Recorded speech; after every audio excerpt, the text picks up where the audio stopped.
Hi student, welcome to a dream classroom. ഇന്ന് നമ്മൾ introduction to sociology 2 block 4 9th യൂണിറ്റിലേക്കാണ് കിടക്കുന്നത്. Introduction to sociology 2 block 4 unit 9 division of labour, Durkheim and Marx. ചാപ്റ്ററിൻ്റെ നെയിമാണ് division of labour, Durkheim and Marx. അതായത് തൊഴിൽ വിഭജനം അഥവാ തൊഴിലാളികളെ വിഭജിക്കുക. ആരുടെയൊക്കെ വ്യൂസിലൂടെ? ദുർക്കെയിമിൻ്റെയും മാക്സിൻ്റെയും കാഴ്ചപ്പാടുകളിലൂടെ തൊഴിൽ വിഭജനത്തെക്കുറിച്ചാണ് നമ്മൾ ഈ ഒരു യൂണിറ്റിൽ വിശകലനം ചെയ്യാൻ പോകുന്നത്. അതിൽ നമുക്ക് ഫസ്റ്റ് വരുന്ന ടോപ്പിക്കാണ് സോഷ്യോ എക്കണോമിക് സെറ്റിംഗ്, സാമൂഹിക സാമ്പത്തിക പശ്ചാത്തലം അഥവാ സെറ്റിങ്സ് എന്ന് പറയും. അപ്പോൾ സോഷ്യോ എക്കണോമിക് സെറ്റിങ്സ് ശ്രദ്ധിക്കൂ. Durkheim and Marx lived during the industrial revolution in Europe. അതായത് ദുർക്കെയിമും മാക്സും യൂറോപ്പിൽ വ്യാവസായിക വിപ്ലവം നടക്കുന്ന കാലഘട്ടത്തിലായിരുന്നു ജീവിച്ചിരുന്നത്. This period saw a shift from small scale domestic production to large scale factory production. ഈ കാലത്ത് ചെറിയ സ്മാൾ സ്കെയിൽ ഇൻഡസ്ട്രികളിലും അതേപോലെ തന്നെ ഡൊമസ്റ്റിക് പ്രൊഡക്ഷൻ അതേപോലെ തന്നെ ഗൃഹവ്യവസായങ്ങളും പിന്നെ ലാർജ് സ്കെയിൽ ഫാക്ടറി പ്രൊഡക്ഷൻ വൻതോതിലുള്ള ഫാക്ടറി ഉൽപ്പാദനങ്ങളിലൊക്കെ ചേഞ്ച് ഉണ്ടായി, മാറ്റം ഉണ്ടായി. സ്മാൾ സ്കെയിലും ഡൊമസ്റ്റിക് പ്രൊഡക്ഷനും ഏതിലേക്ക് മാറ്റപ്പെട്ടു? ലാർജ് സ്കെയിൽ ഫാക്ടറി പ്രൊഡക്ഷനിലേക്ക് ഷിഫ്റ്റ് ചെയ്യപ്പെട്ടു. അപ്പോൾ ഒരു ഇൻഡസ്ട്രിയൽ റെവല്യൂഷൻ യൂറോപ്പിൽ നടക്കുന്ന കാലഘട്ടത്തിലായിരുന്നു ദുർക്കെയിമും മാക്സും ജീവിച്ചിരുന്നത്. ഈ ഒരു പീരിയഡിൽ സ്മാൾ സ്കെയിൽ ഡൊമസ്റ്റിക് പ്രൊഡക്ഷൻ, ഈ സ്മാൾ സ്കെയിലും ഡൊമസ്റ്റിക് പ്രൊഡക്ഷനിൽ നിന്നും എന്തിലേക്ക് ഷിഫ്റ്റ് ചെയ്തു? ലാർജ് സ്കെയിൽ ഫാക്ടറി പ്രൊഡക്ഷനിലേക്ക് ഷിഫ്റ്റ് ചെയ്യപ്പെട്ടു. ഇതെന്തിന് കാരണമായി? റാപ്പിഡ് ഇൻഡസ്ട്രിയലൈസേഷൻ, പെട്ടെന്നുള്ള വ്യവസായവൽക്കരണത്തിനും ലെഡ് ടു അർബൻ ഗ്രോത്ത്, നഗര വളർച്ചയ്ക്കും. അപ്പോൾ ഈ റാപ്പിഡ് ഇൻഡസ്ട്രിയലൈസേഷൻ, പെട്ടെന്നുള്ള വ്യവസായവൽക്കരണവും ലെഡ് ടു അർബൻ ഗ്രോത്ത്, നഗര വളർച്ചയും ഇൻക്രീസ്ഡ് പോവർട്ടി, ദാരിദ്ര്യം വർദ്ധിക്കുന്നതിനും ക്രൈം, പലതരത്തിലുള്ള അക്രമങ്ങൾ ഉണ്ടാകുന്നതിനും social problem threatening social order. അപ്പോൾ ഈ വ്യാവസായികമായിട്ടുള്ള പെട്ടെന്നുള്ള ഈ വളർച്ച, റാപ്പിഡ് ഇൻഡസ്ട്രിയലൈസേഷൻ എന്തിനേക്ക് വഴിവെച്ചു എന്നാ പറയുന്നത്? Urban growth, increased poverty, crime, social problem threatening social order, അതേപോലെ തന്നെ പലതരത്തിലുള്ള സാമൂഹിക പ്രശ്നങ്ങൾക്ക് കാരണമായി തീർന്നു. And then traditional feudal society was breaking down and a modern industrial society was emerging. Traditional feudal society, ഒരു പരമ്പരാഗത ഫ്യൂഡൽ സമൂഹം ബ്രേക്കിംഗ് ഡൗൺ, തകരുകയും പിന്നെ എന്തിലേക്ക് എമർജിങ് ചെയ്തു? എന്ത് വികസിച്ചു എന്നാ പറയുന്നത്? Modern industrial society was emerging, ഒരു ആധുനിക വ്യാവസായിക സമൂഹത്തിന്റെ ആരംഭത്തിനും കാരണമായി. ഇതിനെയാണ് എന്ത് പറയുക? സോഷ്യോ എക്കണോമിക് സെറ്റിങ്സ് എന്ന് പറയുക. ഇതിൽ ഒരുപാട് കാര്യങ്ങളുണ്ട്, അതാണ് ടീച്ചർ ഷോർട്ടായിട്ട് തന്നിട്ടുള്ളത്. ഈ ഒരു സിറ്റുവേഷനെയാണ് എന്ത് പറയുന്നത്? Socio economic setting. നെക്സ്റ്റ് ടോപ്പിക്കാണ് meaning of division of labour. അതായത് meaning of division of labour, തൊഴിൽ വിഭജനത്തിൻ്റെ മീനിങ് എന്താണ്? തൊഴിൽ വിഭജനം എന്നതുകൊണ്ട് അർത്ഥമാക്കുന്നത് division of labour refers to splitting a single activity into several smaller task performed by different individual or group. അതായത് ഒരു പ്രവർത്തനം പല ചെറു ജോലികളായി വിഭജിച്ച് വ്യത്യസ്ത വ്യക്തികളോ സംഘങ്ങളോ നിർവഹിക്കുന്നതിനെയാണ് എന്തു പറയുന്നത്? Division of labour. And then each person specialises in specific task which save time, reduces effort, lowers cost, increases productivity. അപ്പോൾ ഡിവിഷൻ ഓഫ് ലേബർ എന്ന് പറഞ്ഞു കഴിഞ്ഞാൽ ഒരു പ്രവർത്തനം പല ചെറു ജോലികളായി വിഭജിച്ച് വ്യത്യസ്ത വ്യക്തികളോ സംഘങ്ങളോ നിർവഹിക്കുന്നതിനെയാണ് ഡിവിഷൻ ഓഫ് ലേബർ എന്ന് പറയുക. അതേപോലെ തന്നെ ഓരോ വ്യക്തിയും പ്രത്യേക ജോലിയിൽ വിദഗ്ധരായിരിക്കാം. Each person specialise in a specific task. ഓരോ വ്യക്തിയും പ്രത്യേക ജോലിയിൽ വിദഗ്ധരായിരിക്കാം. അതേപോലെ തന്നെ വിച്ച് സേവ് ടൈം, അത് എന്തിനു കാരണമാകും? സമയം ലാഭിക്കാനും. റെഡ്യൂസ് എഫേർട്ട്, അവരുടെ പരിശ്രമം കുറയ്ക്കാനും. ലോവേഴ്സ് കോസ്റ്റ്, ചെലവ് കുറയ്ക്കാനും. ഇൻക്രീസ് പ്രൊഡക്ടിവിറ്റി, ഉൽപാദനക്ഷമത വർദ്ധിപ്പിക്കാനും സാധിക്കുന്നു. Through the specialization, workers become more efficient, leading to the faster and more effective production. അങ്ങനെ എന്താണ്? ഇത്തരത്തിലുള്ള രീതികളിലൂടെ തൊഴിലാളികൾ കൂടുതൽ കാര്യക്ഷമമായി മാറുകയും ഉൽപാദനം വേഗത്തിൽ ഫലപ്രദമായി നടക്കുകയും ചെയ്യുന്നു. ഇങ്ങനെ തൊഴിലാളികളെ വർഗീകരിക്കുന്നതോടുകൂടി സ്പെഷ്യലൈസേഷൻ, പരിശീലനം നേടിയവരും മോർ എഫിഷ്യൻറ്റ്, കാര്യക്ഷമതയുള്ളവരും ഫാസ്റ്റർ ആയിട്ടുള്ള തൊഴിലാളികൾ ഉണ്ടാകുന്നതിനും അത് കൂടുതൽ എഫക്റ്റീവായിട്ടുള്ള ഉൽപാദനം നടത്തുന്നതിനും കാരണമാകുന്നു. അതുകൊണ്ടാണ് തൊഴിലാളികളെ എന്ത് ചെയ്യണം എന്ന് പറയുന്നത്? വർഗീകരിക്കണം. നമുക്കറിയാം, ക്വാളിഫിക്കേഷൻ്റെ അടിസ്ഥാനത്തിൽ തൊഴിലാളികളെ വർഗീകരിക്കാറുണ്ട് അല്ലേ? ഇപ്പോൾ ഒരു വലിയ കമ്പനി ആണെങ്കിൽ അവിടെ ചുമടെടുക്കുന്ന ആളുടെ ക്വാളിഫിക്കേഷൻ എന്ന് പറയുന്നത് ചിലപ്പോൾ ഒരു ലോ SSLCയോ അല്ലെങ്കിൽ അതിന് താഴെയുള്ള എഡ്യൂക്കേഷനേ ഉണ്ടായിരിക്കുള്ളൂ. അയാൾക്ക് അത് മതി. അയാൾക്ക് കായികക്ഷമതയാണ് വേണ്ടത്. ഒരു ലോഡ് എടുക്കുന്ന ഒരു വ്യക്തിക്ക് അവിടെ കായികക്ഷമതയാണ് ആവശ്യം. അതല്ലാതെ ഒരിക്കലും അയാൾക്ക് ഒരുപാട് ക്വാളിഫിക്കേഷൻ ഉണ്ടായിരിക്കില്ല. എന്നാൽ അവിടുത്തെ മാനേജറോ മറ്റു പൊസിഷനിൽ നിലകൊള്ളുന്ന ആളുകളുടെ എഡ്യൂക്കേഷൻ എന്ന് പറയുന്നത് ഹൈ ആയിരിക്കണം. അതുകൊണ്ടാണ് തൊഴിലാളികളെ എന്ത് ചെയ്യണമെന്ന് ഇവിടെ ദുർഗയും മാക്സും പറയാനുള്ള കാരണം, വിഭജിക്കണം എന്ന്, ഡിവിഷൻ ചെയ്യണം എന്ന് പറയാനുള്ള കാരണം, നല്ല എഫിഷ്യൻ്റ് ആയിട്ടുള്ള എംപ്ലോയീസിനെ കിട്ടണമെങ്കിൽ അവരുടെ ക്വാളിഫിക്കേഷനെ ബേസ് ചെയ്തുകൊണ്ട് ഡിവൈഡ് ചെയ്യണം. ഇതാണ് എന്തുകൊണ്ട് അർത്ഥമാക്കുന്നത്? Meaning of division of labour. അടുത്ത ടോപ്പിക്കിലേക്ക് അടുത്ത ടോപ്പിക്ക് നമുക്ക് എടുക്കാനുള്ളത് അതായത് functions of division of labour ആണ്. ഡിവിഷൻ ഓഫ് ലേബറിൻ്റെ ഫങ്ഷൻസ് അതെന്തൊക്കെയെന്ന് നമുക്ക് നോക്കാം. ഓക്കെ, ഹായ് കുട്ടികളെ. അപ്പോൾ നമ്മൾ അടുത്ത ടോപ്പിക്കിലേക്കാണ് കിടക്കുന്നത്. എന്താ നോക്കൂ. Functions of division of labour. Functions of division of labour. Division of ലേബറിൻ്റെ ഫങ്ഷൻസ് ആണ് പഠിക്കുന്നത്. പ്രധാനമായും 2 ഫങ്ഷൻസ് ആണ് വരുന്നത്: mechanical solidarity and organic solidarity. Mechanical സോളിഡാരിറ്റിയും അതേപോലെ തന്നെ ഓർഗാനിക് സോളിഡാരിറ്റിയും. അപ്പോൾ നമുക്ക് മെക്കാനിക്കൽ സോളിഡാരിറ്റി പറഞ്ഞാൽ ഐക്യം അല്ലേ? അപ്പോൾ എന്താണ് മെക്കാനിക്കൽ സോളിഡാരിറ്റി എന്നും ഓർഗാനിക് സോളിഡാരിറ്റി എന്താ എന്ന് നോക്കാം. First one, mechanical solidarity is found in traditional society where people are similar in belief, value and life style. അതായത് ഒരു പരമ്പരാഗത സമൂഹങ്ങളിൽ കാണപ്പെടുകയും ഇവിടെയുള്ള ആളുകൾ ഒരുപോലെയുള്ള വിശ്വാസങ്ങളും മൂല്യങ്ങളും ജീവിതശൈലികളും ഉണ്ടായിരിക്കും. Is found in traditional society, ഒരു പരമ്പരാഗത സമൂഹത്തിൽ കാണപ്പെടുകയും where people are similar belief, value and life style. അതേപോലെ തന്നെ അവിടെയുള്ള ജനങ്ങൾ ഒരേ വിശ്വാസങ്ങളും മൂല്യങ്ങളും ജീവിതശൈലികളും എന്ത് ചെയ്യുന്നു? ഒരുപോലെയുള്ള ആളുകളായിരിക്കും. പിന്നെന്താ? There is a high degree of homogeneity and social unity is based on likeness. അതേപോലെ തന്നെ സമൂഹത്തിൽ വലിയ തോതിൽ എന്തുണ്ടായിരിക്കും? ഏകീകരണവും അതേപോലെ തന്നെ സാമൂഹികമായ ഒരുമയും. അതേപോലെ അപ്പോൾ there is a high degree of homogeneity, ഏകാത്മകമായിരിക്കും, ഒരുപോലെ ആയിരിക്കും.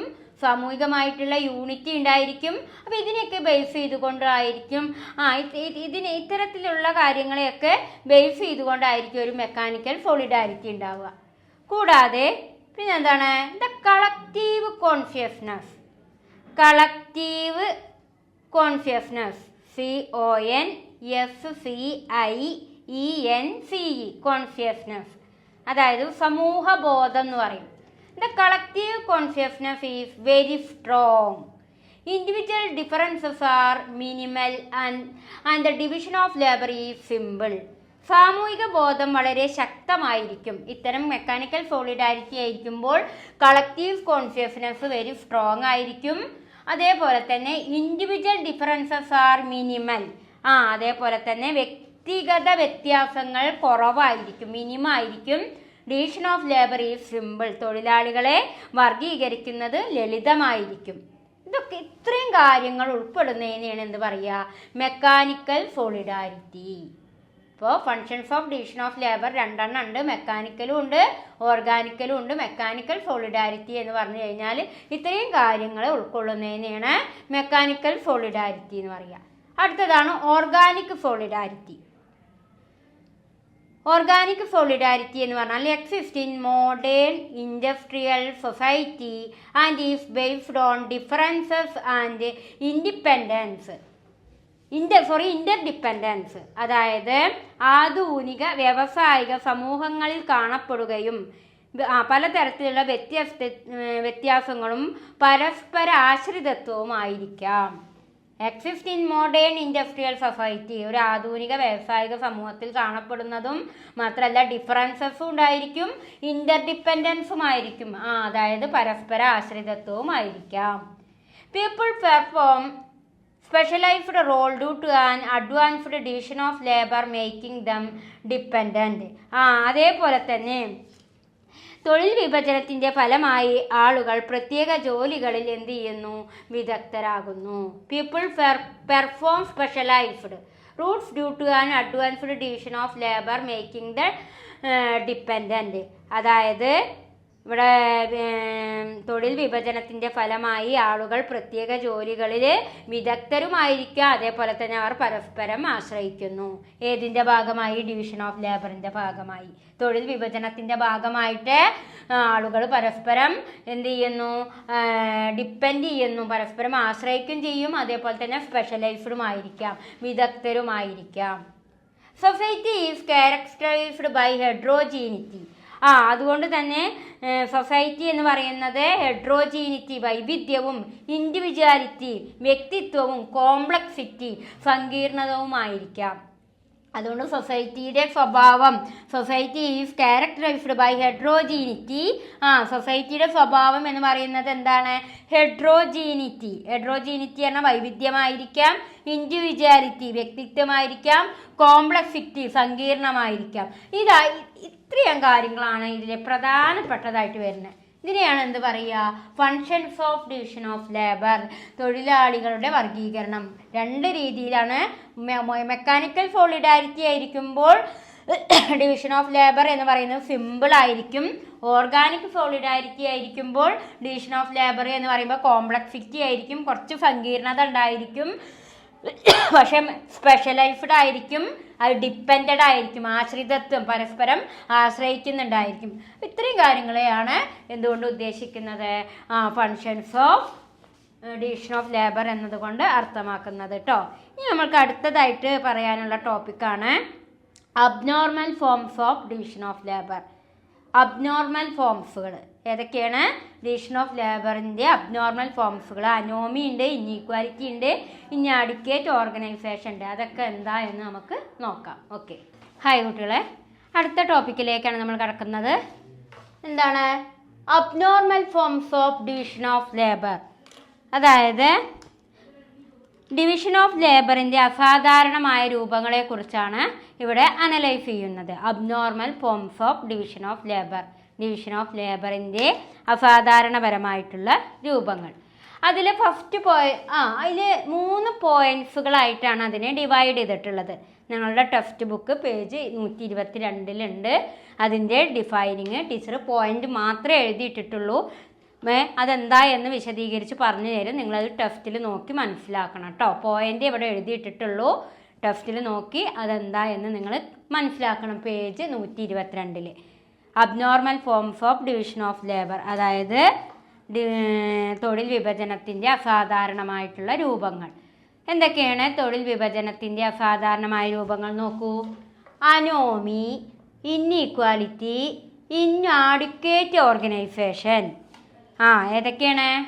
അനോമിയും ഇൻഇക്വാലിറ്റിയും ഇൻആഡിക്വേറ്റ് ഓർഗനൈസേഷനും. അതിൽ ഫസ്റ്റ് പോയിൻ്റാണ് Anomie.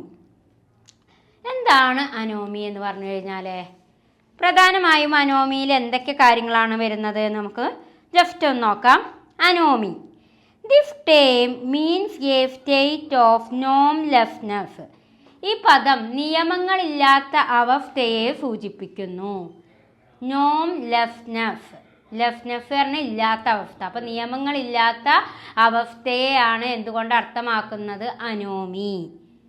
Material life change rapidly but rules, norms and values do not keep pace with it.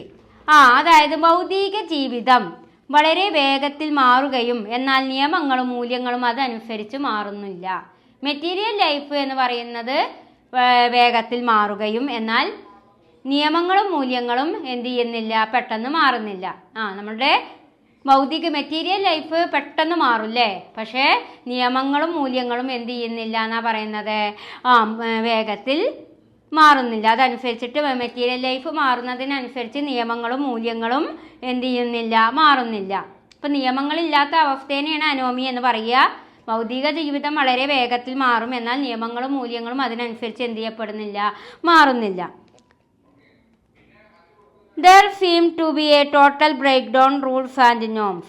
In the work sphere, this reflect in conflict between labor and management, degrading and meaningless work and growing class conflict. അതേപോലെ തന്നെ നിയമങ്ങളുടെയും പെരുമാറ്റച്ചട്ടങ്ങളുടെയും തകർച്ച ഇവിടെ സംഭവിക്കുന്നു. അത് തൊഴിൽ മേഖലയിൽ തൊഴിലാളികളും മാനേജ്മെൻറ്റും തമ്മിലുള്ള സംഘർഷത്തിന് കാരണമാകുന്നു. അതായത് the film to be a total break down of rules and norms. റൂൾസും നോംസും തകരുമ്പോൾ, നിയമങ്ങളും പെരുമാറ്റച്ചട്ടങ്ങളും തകരുമ്പോൾ എന്തിനു കാരണമാകുന്ന പറയുന്നത്, തൊഴിൽ മേഖലയിൽ തൊഴിലാളികളും മാനേജ്മെൻറ്റും തമ്മിൽ സംഘർഷത്തിനും അതേപോലെ തന്നെ സംഘർഷത്തിനത് കാരണമാകാം. എന്ത് തകരുന്നതിൻ്റെ ഭാഗമായിട്ട്? നോംസും റൂൾസും തകരുന്നതിൻ്റെ ഭാഗമായിട്ട് നിയമങ്ങളും മൂല്യങ്ങളും തകർച്ച നേരിടുമ്പോൾ തൊഴിൽ മേഖലയിൽ ഇത് തൊഴിലാളികളും മാനേജ്മെൻറ്റും തമ്മിലുള്ള സംഘർഷത്തിനും അതേപോലെ തന്നെ തരം താഴ്ന്നതും അർത്ഥശൂന്യമായി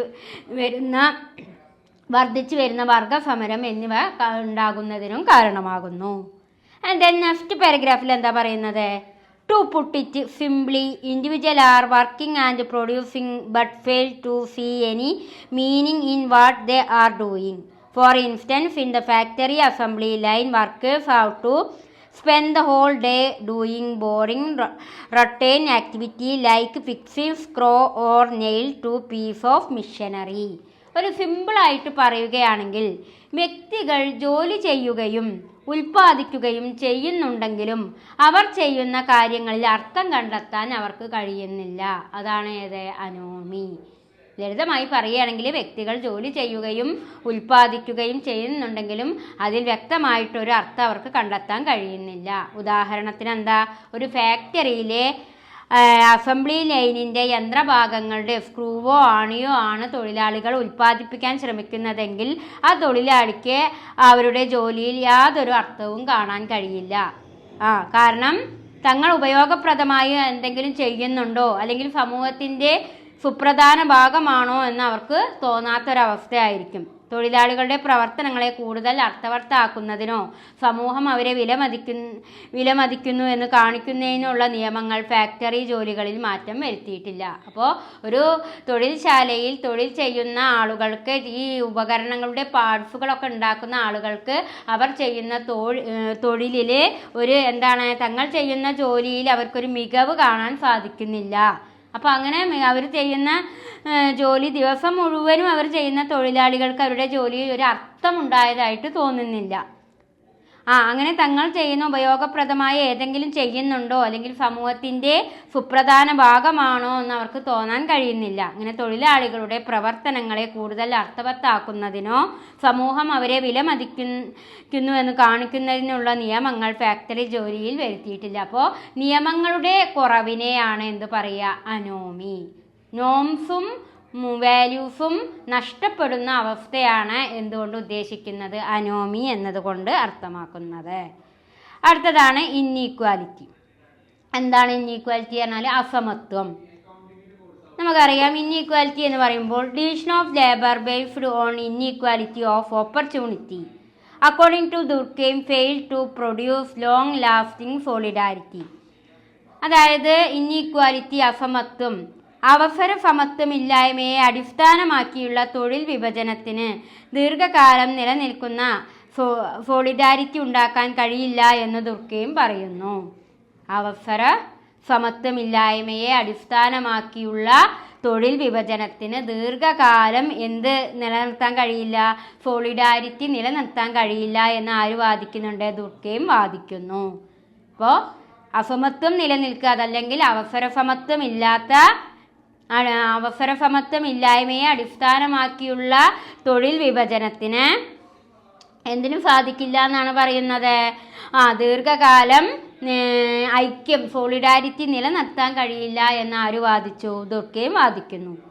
Such an abnormal form result in individual become frustrated and unhappy with their society. Thus tension, rivalry and organism result. ഇത്തരത്തിൽ അസാധാരണമായ രീതി വ്യക്തികളെ തങ്ങളുടെ സമൂഹത്തിൽ നിരാശരും അസന്തുഷ്ടരുമാക്കി മാറ്റുന്നു. അപ്പോൾ തൊഴിലാളികൾക്കിടയിൽ നിരാശയും അസന്തുഷ്ടതയും ഉണ്ടാകുന്നതിനെയാണ് എന്ത് പറയുന്നത്, ഇന്നീക്വാലിറ്റി എന്ന് പറയുന്നത്. അടുത്ത പോയിന്റാണ് ഇന്നാഡിക്വേറ്റ് ഓർഗനൈസേഷൻ, അപര്യാപ്തമായ സംഘാടനം അഥവാ ഇന്നാഡിക്വേറ്റ് ഓർഗനൈസേഷൻ. എന്താ അപര്യാപ്തമായ സംഘാടനം എന്ന് പറഞ്ഞു കഴിഞ്ഞാൽ സംഘടനാ വൈഭവം ഇല്ലാതിരിക്കുക. അപ്പോൾ ഇന്നാഡിക്വേറ്റ് ഓർഗനൈസേഷനിൽ എന്താ പറയുന്നത് നോക്കൂ. In this abnormal form the very purpose of division of labour is destroyed. ഈ അസാധാരണ രൂപത്തിൽ തൊഴിൽ വിഭജനത്തിൻ്റെ യഥാർത്ഥ ലക്ഷ്യം തന്നെ തകർക്കപ്പെടുന്നു. In this abnormal form very purpose of division of labour is destroyed. ഈ അസാധാരണ രൂപത്തിൽ തൊഴിൽ വിഭജനത്തിൻ്റെ യാഥാർത്ഥ്യം തന്നെ എന്ത് ചെയ്യപ്പെടുന്നു, തകർക്കപ്പെടുന്നു.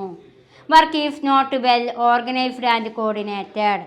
ശരിയായ രീതിയിൽ ജോലി ക്രമീകരിക്കാനോ ഏകോപിക്കാനോ കഴിയുന്നില്ല. ഇന്നാഡിക്വേറ്റ് ഓർഗനൈസേഷൻ എന്ന് പറഞ്ഞാൽ സംഘടനാ വൈഭവം അല്ലെങ്കിൽ സംഘടനത്വം ഇല്ലാതിരിക്കുക, ഒരുമല്ലാതിരിക്കുക. അതുകൊണ്ട് എന്ത് നഷ്ടപ്പെടുന്നു, വേണ്ട വിധത്തിൽ ഓർഗനൈസ്ഡ് ചെയ്യുന്നതിനോ അതേപോലെ തന്നെ ഏകോപിപ്പിക്കുന്നതിനോ ക്രമീകരിക്കുന്നതിനൊന്നും സാധിക്കാതെ വരുന്നു. There is no unity of action. അത് തൊഴിലാളികൾ മാത്രമല്ല യൂണിറ്റി ഇല്ലാതിരിക്കുന്നതിനും കാരണമാകുന്നു. The solidarity break down and disorder result. അത് ഐക്യം നഷ്ടപ്പെടുന്നതോടുകൂടി അവിടെ ഡിസോർഡർ ആകും. അത് solidarity break down disorder result. അവിടെ ഡിസോർഡർ ആയിട്ടുള്ളൊരു ഫലമായിരിക്കും ഉണ്ടായിരിക്കുക. ഐക്യം തകരുക, അതായത് ഇത്തരത്തിലുള്ള പ്രവർത്തനങ്ങളുടെ ഫലം എന്ന് പറയുന്നത് തന്നെ എന്തായിരിക്കും, ഐക്യം തകരുകയും ക്രമക്കേടുകൾ ഉണ്ടാകുന്നതിനും കാരണമാകുന്നു. അങ്ങനെ പിന്നെന്താ, you may have observed that in many offices a lot of people are sitting around idly doing little or nothing.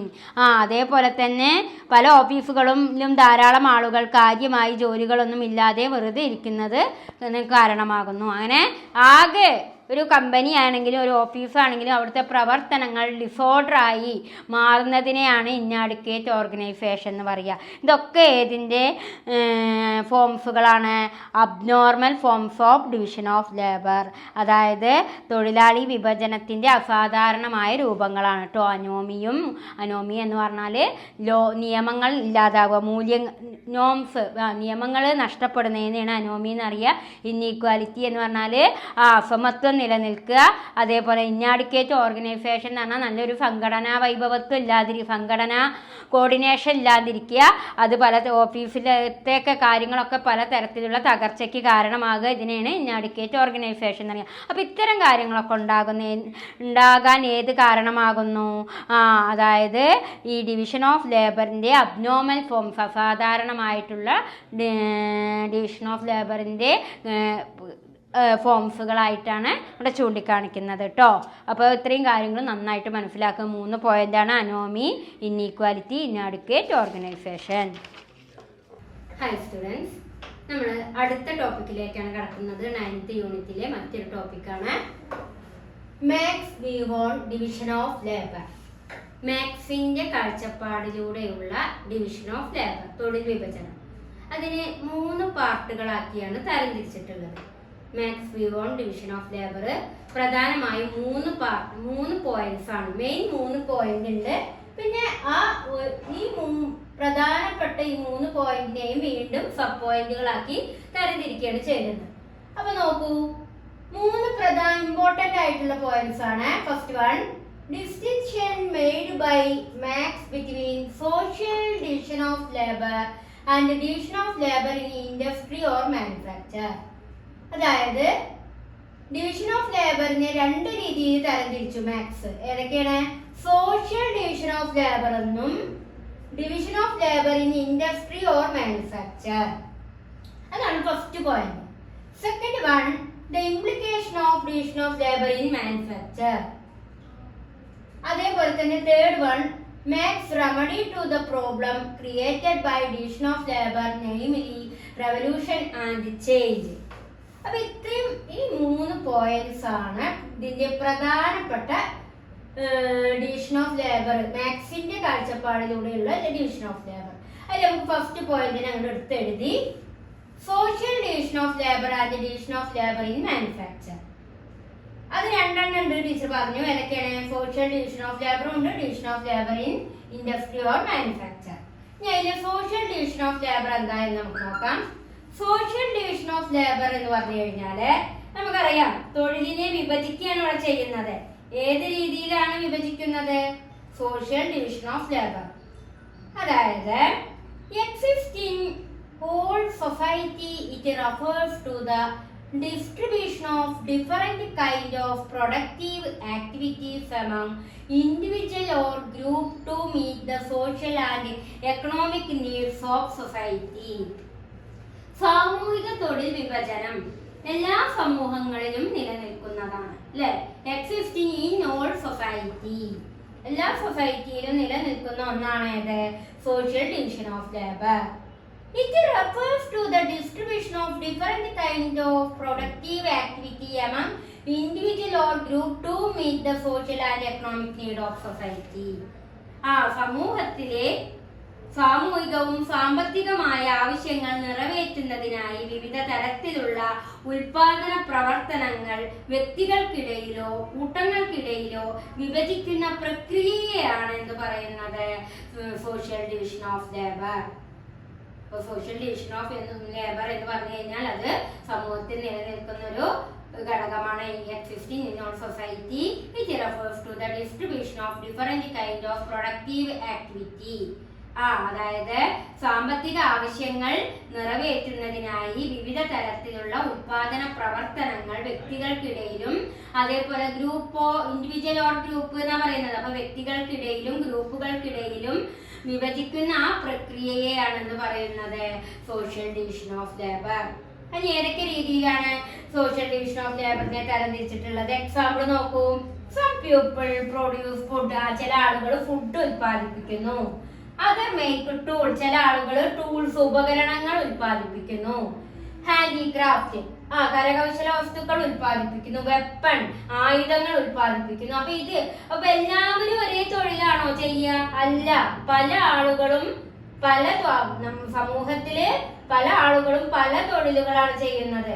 സാമ്പത്തിക ആവശ്യങ്ങളും സാമൂഹിക ആവശ്യങ്ങളും നിറവേറ്റുന്നതിന് വേണ്ടി ഓരോ വ്യക്തികളും ഗ്രൂപ്പുകളുമായിട്ട് തരംതിരിച്ചിട്ടുണ്ട്. പ്രൊഡക്റ്റീവ് ആക്ടിവിറ്റികൾക്ക് വേണ്ടിയിട്ട്. ചില ആളുകൾ എന്ത് ചെയ്യും, ഫുഡ് ഉൽപ്പാദിപ്പിക്കുന്നവരായിരിക്കും, ചില ആളുകൾ ടൂൾസ് ഉപകരണങ്ങൾ ഉൽപ്പാദിപ്പിക്കുന്നവരായിരിക്കും, ചില ആളുകൾ ഹാൻഡിക്രാഫ്റ്റ് ഓർ വെപ്പൺ ആയുധങ്ങളും കരകൗശല വസ്തുക്കളും ഉൽപ്പാദിപ്പിക്കുന്നവരായിരിക്കും. അങ്ങനെ സൊസൈറ്റിയിലെ ഓരോ ആളുകളും തൊഴില് സെയിം എംപ്ലോയ്മെന്റ് ഓപ്പർച്യൂണിറ്റി ആയിരിക്കില്ല ചെയ്യുക. ഡിഫറന്റ് ആയിട്ടുള്ള തൊഴിൽ സെക്ടർ ആയിരിക്കും ഓരോരുത്തരും ചെയ്യുക. അതിനെയാണ് എന്തു പറയുന്നത്, സോഷ്യൽ ഡിവിഷൻ ഓഫ് ലേബർ. ഇതാണ് മാക്സിന്റെ വ്യൂവിലൂടെ, മാക്സ് കാഴ്ചപ്പാടിലൂടെ സോഷ്യൽ ഡിവിഷൻ ഓഫ് ലേബർ എന്നത് കൊണ്ട് അർത്ഥമാക്കുന്നത്. അടുത്ത സെക്കൻഡ് പോയിന്റ് നോക്കൂ. നമ്മൾ അടുത്ത പോയിന്റിലേക്കാണ് കടക്കുന്നത്. എന്താണ്? അതായത് division of labour in industry or manufacture. Division of labour in industry and or manufacture. അതായത് ഇൻഡസ്ട്രികളിലും മാനുഫാക്ചറിങ്ങുകളിലും എന്തിനെ ഡിവിഷൻ ചെയ്യുന്നു, വേർതിരിക്കുന്നു? ലേബേഴ്സിനെ. അപ്പൊ എന്തൊക്കെ കാര്യത്തിന് വേണ്ടിയിട്ടായിരിക്കും ഇൻഡസ്ട്രികളിലും മാനുഫാക്ചറുകളിലൊക്കെ തൊഴിലാളികളെ വിഭജിക്കുന്നത് എന്ന് നമുക്ക് നോക്കാം. In industrial capitalism, division of labor breaks production into small, repetitive tasks to increase productivity and surplus value. അതായത് വ്യാവസായിക മൂലധന വ്യവസ്ഥയിലെ ഉൽപാദനക്ഷമതയും അധിക മൂല്യവും വർദ്ധിപ്പിക്കുന്നതിനായി നിർമ്മാണ പ്രക്രിയയെ ചെറുതും ആവർത്തനപരവുമായ പ്രവർത്തികളായി വിഭജിക്കുന്നതാണ് തൊഴിൽ വിഭജനം.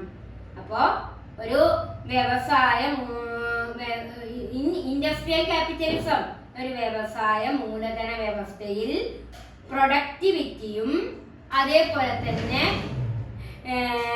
പിന്നെന്താണ്, പ്രൊഡക്ടിവിറ്റിയും സർപ്ലസ് വാല്യൂ പറഞ്ഞാൽ എന്താണ്, അധിക മൂല്യവും. പ്രൊഡക്ടിവിറ്റിയും സർപ്ലസ് വാല്യൂവും വർദ്ധിപ്പിക്കുന്നതിന് വേണ്ടി എന്ത് ചെയ്യുന്നു, നിർമ്മാണ പ്രക്രിയയെ ചെറുതും ആവർത്തനപരമായ പ്രവർത്തികളായി വിഭജിക്കുന്നതാണ് ഏത്, തൊഴിൽ വിഭജനം.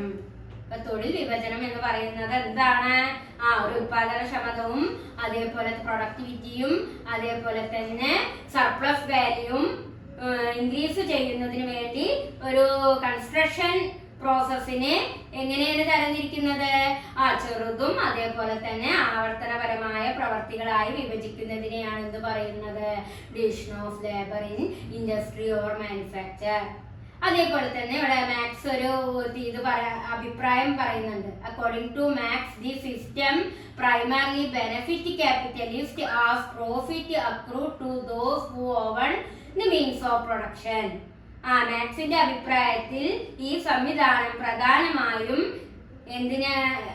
ആർക്കാണ് ഗുണം ചെയ്യുക, ക്യാപിറ്റലിസ്റ്റിനാണ് ഈ ഒരു ഡിവിഷൻ. അതായത് ക്യാപിറ്റലിസം, മുതലാളിമാർ എന്നാണ് ക്യാപിറ്റലിസ്റ്റ് എന്നോട് ഉദ്ദേശിക്കുന്നത്. അപ്പൊ മാക്സിന്റെ അഭിപ്രായത്തിൽ ഈ ഡിവിഷൻ ഓഫ് ലേബർ കൂടുതലായിട്ട് ബെനിഫിറ്റ് നേടുന്നത് ആർക്കാണ്, ക്യാപിറ്റലിസ്റ്റുകൾക്കാണ് എന്നാണ് അഭിപ്രായപ്പെടുന്നത്, മാക്സ് അഭിപ്രായപ്പെടുന്നത്. നോട്ട് വർക്കേഴ്സ്, ഒരിക്കലും തൊഴിലാളികൾക്കല്ല. ഈ തൊഴിലാളികളെ ഇങ്ങനെ വിഭജിക്കുന്നത് അവരുടെ ക്വാളിഫിക്കേഷൻ അനുസരിച്ചും അവരുടെ പ്രവൃത്തി അനുസരിച്ചൊക്കെ തൊഴിലാളികളെ ഇങ്ങനെ വർഗീകരിക്കുന്നത് ക്യാപിറ്റലിസ്റ്റിനാണ് കൂടുതൽ എന്താവുന്നത്, ബെനിഫിറ്റ് ആകുന്നത്. നോട്ട് ദ വർക്കേഴ്സ്, ഒരിക്കലും വർക്കേഴ്സിനല്ല എന്നാണ് ഇവിടെ ആരുടെ opinion, Karl max. Who actually produce goods, workers lose control over what they produce, since they perform only a fragment of total work and rarely see or own final product. അതേപോലെ തന്നെ എന്താണ് ഇവിടെ പറയുന്നത്, തൊഴിലാളികൾ തങ്ങൾ നിർമ്മിക്കുന്ന വസ്തുക്കളിലേക്കുള്ള നിയന്ത്രണം നഷ്ടപ്പെടുകയും അവ മുഴുവൻ ഉൽപാദനത്തിന്റെ ഒരു ചെറിയ ഭാഗം മാത്രമാണ് ചെയ്യുന്നത്. മാത്രമല്ല പലപ്പോഴും അവർക്ക് ഇതുകൊണ്ട് ഒരു ബെനിഫിറ്റ് എന്ന് പറയാൻ ആർക്ക് കിട്ടുന്നില്ല, തൊഴിലാളികൾക്ക് കിട്ടുന്നില്ല. ഇതുകൊണ്ടുള്ള ബെനിഫിറ്റ് കൂടുതലായിട്ടും ആരിലേക്കാണ് പോകുന്നത് എന്നാ പറയുന്നത്, ഈ ക്യാപിറ്റലിസ്റ്റിനാണ് ഈ ഇതുകൊണ്ടുള്ള ഗുണം. ഇൻഡസ്ട്രിയെയും മാനുഫാക്ചറിയെയും രണ്ട് രീതിയിൽ തരംതിരിക്കുമ്പോൾ അതിന്റെ ഗുണം എന്ന് പറയുന്നത് കൂടുതലായിട്ട് ആർക്കാണ്, ക്യാപിറ്റലിസ്റ്റിനാണ്, അതല്ലാതെ തൊഴിലാളികൾക്കല്ല. വർക്കേഴ്സിന് അതിൽ നിന്നും എന്താണ് വലിയൊരു ബെനിഫിറ്റ് ഒന്നും ആർക്ക് ലഭിക്കുന്നില്ല, തൊഴിലാളികൾക്ക് ലഭിക്കുന്നില്ല. അവർക്ക് മാത്രമല്ല അവർ നിർമ്മിക്കുന്ന വസ്തുക്കളിലേക്കുള്ള നിയന്ത്രണം നഷ്ടപ്പെടുകയും അവർ മുഴുവൻ ഉൽപാദനത്തിന്റെ ഒരു ചെറിയ ഭാഗം മാത്രമാണ് ചെയ്യുന്നത്. അതുകൊണ്ട് തന്നെ ഉൽപ്പന്നം പലപ്പോഴും കാണാൻ പോലും അവർക്ക് സാധിക്കുന്നില്ല. അവിടെ നോക്കൂ, free or oven the final product. അപ്പൊ ഇതിന്റെ ഗുണം കൂടുതലായിട്ട് ക്യാപിറ്റലിസ്റ്റിനാണ് കിട്ടുന്നത്, അതല്ലാതെ ഒരിക്കലും തൊഴിലാളികൾക്കല്ല കിട്ടുന്നത്. അവർ ഉൽപാദനത്തിന്റെ ഭാഗമാകുന്നു എന്ന് മാത്രമേ ഉള്ളൂ. പക്ഷേ ആ ഉൽപാദനത്തിന്റെ എല്ലാ ഇതും കഴിഞ്ഞ് ഏത് പ്രോഡക്റ്റ് ആണെങ്കിലും അതിന്റെ ഫൈനലൈസ്ഡ് ചെയ്ത് അതൊരു പ്രോഡക്റ്റ് ആയി മാറുമ്പോൾ അതൊന്നും ആർക്ക് കാണാൻ സാധിക്കുന്നില്ല, വർക്കേഴ്സിന് കാണാൻ സാധിക്കുന്നില്ല. നമുക്കറിയാം, ഒരു TV പ്രൊഡക്ഷൻ ഉൽപ്പാദിപ്പിക്കുകയാണെന്ന് വിചാരിക്കുക. അപ്പൊ ആ TV-യുടെ അതിന് വേണ്ട ഓരോ മെറ്റീരിയൽസും ഓരോരുത്തരാണ് ചെയ്യുന്നത്. പക്ഷെ അതിന്റെ ഫൈനൽ പ്രോഡക്റ്റ് ആയിട്ട് ആ TV മാറുന്നത് ആർക്ക് കാണാൻ സാധിക്കുന്നില്ല, വർക്കേഴ്സിന് കാണാൻ സാധിക്കുന്നില്ല. TV ഞാനൊരു എക്സാമ്പിൾ പറഞ്ഞില്ല. ഏത് പ്രോഡക്റ്റും അവിടെ അവര് പ്രൊഡ്യൂസ് ചെയ്യാൻ ശ്രമിക്കുമ്പോൾ ഇതിന്റെ ഗുണം, ഈ ഡിവിഷൻ ഓഫ് ലേബർ ആർക്കാണ് ഗുണം ചെയ്യുന്നത്? ലേബേഴ്സിനല്ല, ക്യാപിറ്റലിസ്റ്റിനാണ് എന്നാണ് ആര് പറയുന്നത്? കാറൽ മാർക്സ് അഭിപ്രായപ്പെടുന്നത്. അപ്പോ മാർക്സിന്റെ കാഴ്ചപ്പാടില് തൊഴിൽ വിഭജനത്തെ 3ആയി തിരിച്ചിട്ടുണ്ട്. അതിലെ ഫസ്റ്റ് വണ്ണാണ് നമ്മൾ പറഞ്ഞത്, social division of labour in manufacture. അതിലെ സോഷ്യൽ ഡിവിഷൻ ഓഫ് ലേബർ എന്താണെന്ന് നമ്മൾ എടുത്തു കഴിഞ്ഞു. Division of labour, industry or manufacture മനസ്സിലാക്കി. ഇനി നമുക്ക് എടുക്കാനുള്ളത് implication of division of labour in manufacture ആണ്. അതിലേക്ക് നമുക്ക് കടക്കാം കേട്ടോ. അപ്പോൾ സെക്കൻഡ് പോയിന്റിലേക്കാണ് നമ്മൾ കടക്കുന്നത്. Implication of division of labour in manufacture, അതായത് മാനുഫാക്ചർ മേഖലയിലെ ഡിവിഷൻ ഓഫ് ലേബർ എങ്ങനെയാണ് ഇംപ്ലിക്കേഷൻ ചെയ്തിരുന്നത്. പ്രധാനമായും 4 പോയിന്റ്സുകളാണ് അതിൽ വരുന്നത് കേട്ടോ. Implication of division of labour in manufacture.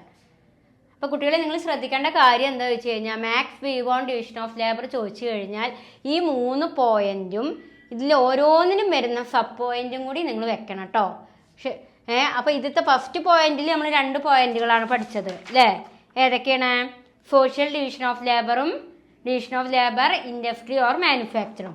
ഇനി സെക്കൻഡ് പോയിന്റിൽ, അതായത് implication of division of labour in മാനുഫാക്ചറിൽ 4 സബ് പോയിന്റാണ് പഠിക്കുന്നത്. First one, profit acquired to the capitalist, workers lose control over what they produce, and third one, dehumanization of the working class and alienation.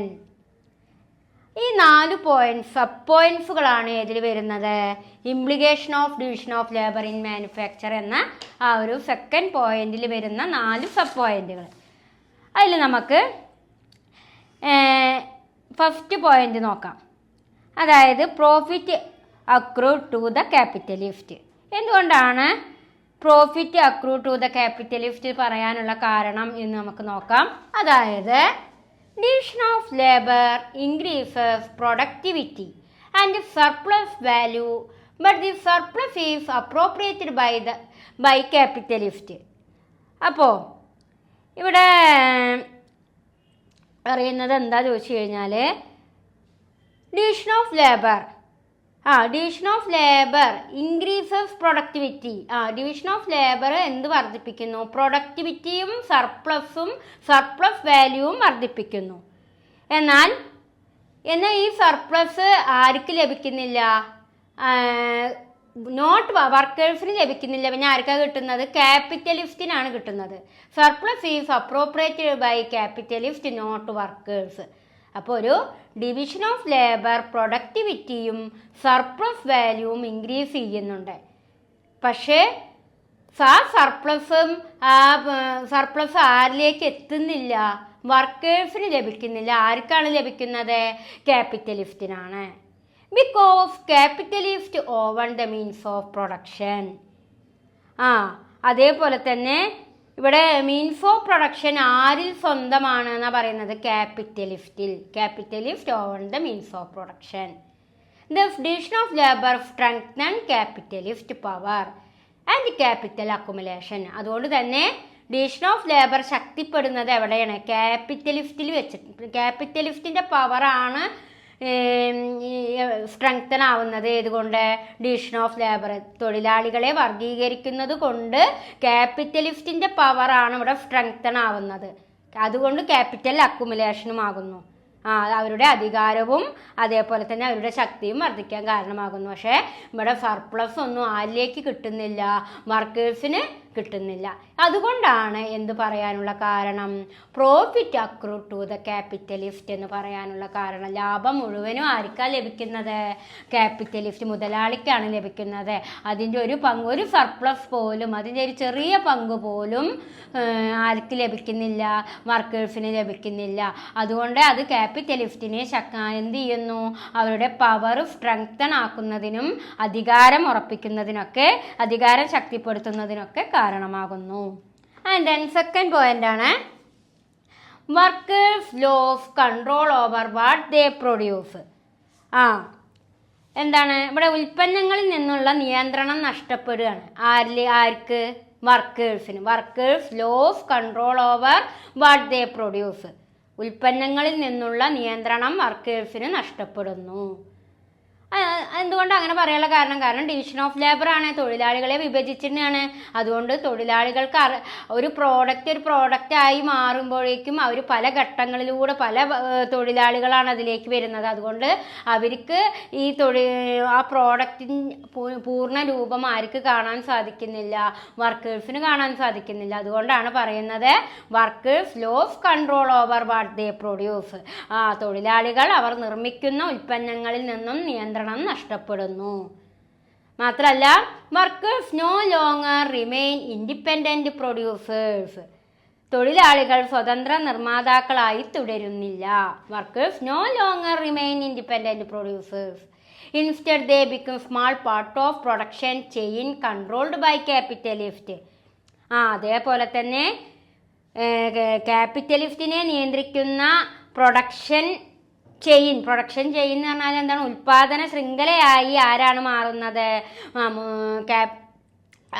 The small parts of production chain controlled by capitalist.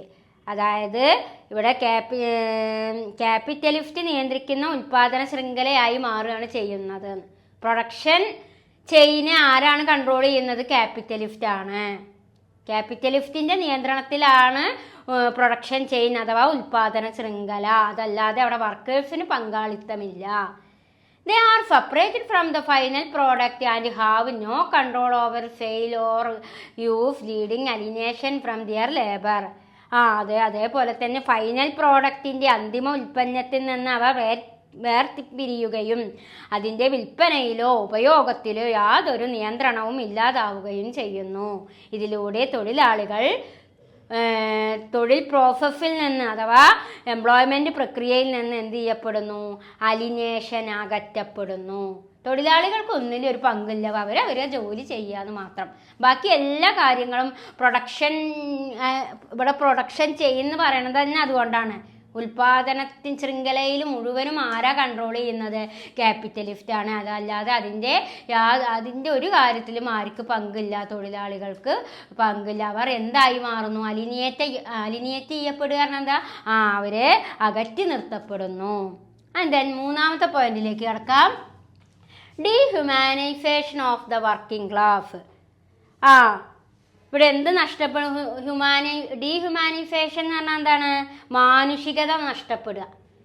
ആരിൽ നിന്ന്? Working class തൊഴിലാളികളിൽ നിന്ന്. Workers are reduced to mere suppliers of labor power and are enslaved by the production process. തൊഴിലാളികൾ തൊഴിൽ ശക്തി നൽകുന്നവരായി മാത്രം ചുരുങ്ങുന്നു. അവർ വെറും ഒരു ലേബർ പവർ മാത്രം, അവരുടെ തൊഴിൽ ശക്തി മാത്രം നൽകുന്നവരായിട്ട് ഒതുങ്ങിക്കൂടുകയാണ് ആര് ചെയ്യുന്നത്? തൊഴിലാളികൾ. Work become mechanical and repetitive, undermining creativity, individuality and human dignity. മാത്രമല്ല ജോലി യാന്ത്രികവും ആവർത്തനപരവുമായിത്തീരുന്നു. ഇതിലൂടെ സൃഷ്ടിപരമായ അവരുടെ കഴിവുകളും വ്യക്തിത്വവും അതേപോലെ തന്നെ അവരുടെ ഹ്യൂമൻ ഡിഗ്നിറ്റി, മനുഷ്യപരമായിട്ടുള്ള അവരുടെ ഗൗരവവും അവരുടെ ആ പ്രവൃത്തി വൈഭവവും ഒക്കെ എന്ത് ചെയ്യുന്നു? നഷ്ടപ്പെടുന്നു. അപ്പോൾ വെറും ഒരു തൊഴിൽ ചെയ്യാനായി വിധിക്കപ്പെട്ട ഒരു തൊഴിൽ ശക്തിയായി മാത്രം ഒതുങ്ങിക്കൂടാണ് ആര് ചെയ്യുന്നത്, വർക്കേഴ്സ് ചെയ്യുന്നത്. അത് അവരുടെ യാന്ത്രികപരമായിട്ടുള്ള കഴിവുകളും മെക്കാനിക്കലായിട്ടുള്ള കഴിവുകളും റിപ്പീറ്റേറ്റീവ് അതേപോലെ ആവർത്തനപരമായിട്ടുള്ള കാര്യങ്ങളും ക്രിയേറ്റിവിറ്റിയും ഇൻഡിവിജ്വാലിറ്റിയും ഹ്യൂമൻ ഡിഗ്നിറ്റിയും ഒക്കെ നഷ്ടപ്പെടാൻ കാരണമാകുന്നുണ്ട്. ഏത് വഴി? ഈ ഡിവിഷൻ ഓഫ് ലേബർ. അതുകൊണ്ട് ഡിവിഷൻ ഓഫ് ലേബറിനെ മാർക്സ് ഇവിടെ ക്രിറ്റിസൈസ് ചെയ്യാണ്, വിമർശിക്കുകയാണ് ചെയ്യുന്നത്. കാരണം മാർക്സ് എപ്പോഴും ആർക്ക് വേണ്ടിയിട്ടാണ് വാദിക്കുന്നത്? ലേബേഴ്സിന് വേണ്ടിയിട്ടാണ്, തൊഴിലാളികൾക്ക് വേണ്ടി ശക്തമായി വാദിച്ച ഒരു വ്യക്തിയായിരുന്നു കാറൽ മാർക്സ്. അതുകൊണ്ടാണ് അദ്ദേഹം പറയുന്നത് തൊഴിലാളികൾ ഇവിടെ ഒതുങ്ങിക്കൂടുന്നതിനും അവരുടെ പ്രവർത്തനശേഷി നഷ്ടപ്പെടുന്നതിനും അവരുടെ ഹ്യൂമാനിറ്റി നഷ്ടപ്പെടുന്നതിനും ഡിഗ്നിറ്റി നഷ്ടപ്പെടുന്നതിനൊക്കെ കാരണമാകുന്നുണ്ട് എന്ന് പറയാനുള്ള കാരണം. ആൻഡ് ദെൻ ഫോർത്ത് പോയിന്റ് ആണ് അലിനേഷൻ. നമ്മൾ പറഞ്ഞു, അതായത് സെക്കൻഡ് പോയിന്റിൽ ടീച്ചർ അലിനേഷൻ എന്താന്ന് പറഞ്ഞു? ഒറ്റപ്പെടുക. അതായത് the industrial world is that of alienation. ലോകത്തിലെ വ്യവസായിക ലോകം തന്നെ എന്ത് ചെയ്യപ്പെടാൻ കാരണമാകുന്നു? ഡിവിഷൻ ഓഫ് ലേബർ കാരണം അന്യവൽക്കരിക്കുന്നതിനോ ഒറ്റപ്പെടുന്നതിനൊക്കെ കാരണമാകുന്നു. അപ്പം ഇത്രയും മാർക്സിൻ്റെ കാഴ്ചപ്പാടിലൂടെ വ്യൂവിലൂടെ ഡിവിഷൻ ഓഫ് ലേബറിലെ 2 പോയിന്റ്സും മെയിൻ 2 പോയിന്റും അതിൻ്റെ സബ് പോയിന്റുകളും നമ്മൾ പറഞ്ഞു കഴിഞ്ഞു. ഇനി നമുക്ക് തേർഡ് പോയിന്റിലേക്ക് കടക്കാം. Make remedy to the problem created by division of labour, namely revolution and change. ഇപ്പോൾ റെവല്യൂഷൻ ആൻഡ് അതായത് മാർക്സിൻ്റെ റെമഡികളായിട്ടുള്ള റെവല്യൂഷൻ ആൻഡ് ചേഞ്ചിലേക്ക് നമുക്ക് കിടക്കാം. അതിൽ എന്തൊക്കെ പ്രധാനപ്പെട്ട കാര്യങ്ങളാണ് പറയുന്നത് എന്ന് നോക്കാം കേട്ടോ. അപ്പോൾ നമ്മൾ മാർക്സിൻ്റെ വ്യൂവിലെ തേർഡ് ഇമ്പോർട്ടൻ്റ് പോയിന്റിലേക്കാണ് നമ്മൾ ഇനി കടക്കുന്നത്. ഓക്കെ.